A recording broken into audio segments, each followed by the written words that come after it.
പാചകവാതക പ്രതിസന്ധി ഈ ഹോട്ടൽ മേഖലയെ പിടിച്ചുലയ്ക്കാൻ തുടങ്ങിയിട്ട് കുറച്ചധികം നാളുകളായിട്ടുണ്ട്. ഇതിനിടയിൽ പലപ്പോഴായി വാണിജ്യ LPG വില ഉയർന്നിട്ടുമുണ്ട്. ഒടുവിൽ വാണിജ്യ LPG സിലിണ്ടറിന്റെ വില 3000 കടന്നതോടെ എന്ത് എന്നറിയാതെ നിൽക്കുകയാണ് ഹോട്ടൽ ഉടമകൾ.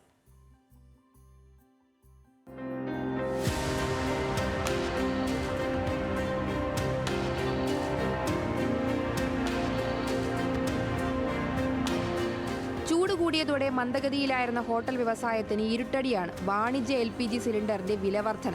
993 രൂപയാണ് ഒരു വാണിജ്യ സിലിണ്ടറിന് കൂടിയിരിക്കുന്നത്.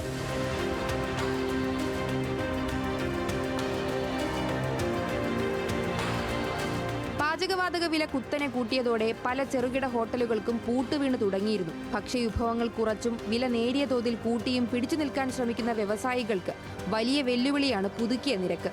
ഗ്യാസിൻ്റെ വില ഒരു കുറ്റിയിൽ 1000 രൂപയുടെ അടുത്ത് കൂടിയിട്ടുണ്ട്. ഒരു ദിവസം ഞങ്ങളെപ്പോലുള്ള കച്ചവടക്കാർ ഒരു ദിവസം ഒരു 3 കുറ്റിയെങ്കിലും പരമാവധി വേണം. 3000 രൂപയുടെ വർധനയാണ് ഡെയിലി വരുന്നത്. ഈ 3000 രൂപയുടെ വർധന വരുമ്പോൾ ഞങ്ങൾക്ക് പിടിച്ചു നിൽക്കാൻ പറ്റില്ലാത്ത സാഹചര്യത്തിലേക്കാണ് കാര്യങ്ങൾ പോകുന്നത്. പക്ഷേ അന്നത്തെ സാഹചര്യത്തിൽ വില വർധന വന്നതെന്ന് പറഞ്ഞാൽ അന്ന് ഗ്യാസാണേലും ഞങ്ങൾ പുറത്തുനിന്നൊക്കെ എടുത്തൊക്കെ കത്തിച്ചുകൊണ്ടിരുന്നത്. അതിൻ്റെ ഒരു വർധന ആണ് വന്നത്. എന്നാൽ പോലും ഇപ്പോഴും ആ വില വർധന ഒന്നും അല്ലാത്ത ഒരു സാഹചര്യത്തിലേക്കാണ് പോകുന്നത്. കൂടുന്ന ഗ്യാസ് വിലയ്ക്കൊപ്പം സാധനങ്ങളുടെ വില കൂട്ടിയാൽ കടയിലെത്തുന്നവരുടെ എണ്ണത്തെയും അത് ബാധിക്കും. ഇപ്പോൾ ഗ്യാസ് ഇല്ലാതെ ഈ പ്രസ്ഥാനങ്ങളൊന്നും മുന്നോട്ട് പോവുകയില്ല.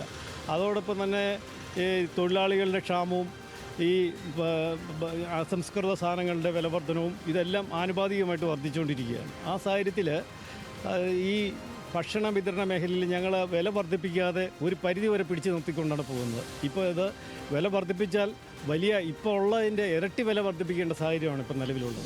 ഉടമകളെ പോലെ തൊഴിലാളികളെയും പ്രതിസന്ധി വെട്ടിലാക്കുന്നുണ്ട്. വരുമാനം കുറഞ്ഞതോടെ പല ഹോട്ടലുകളിലും തൊഴിലാളികൾക്ക് ജോലി നഷ്ടമായി.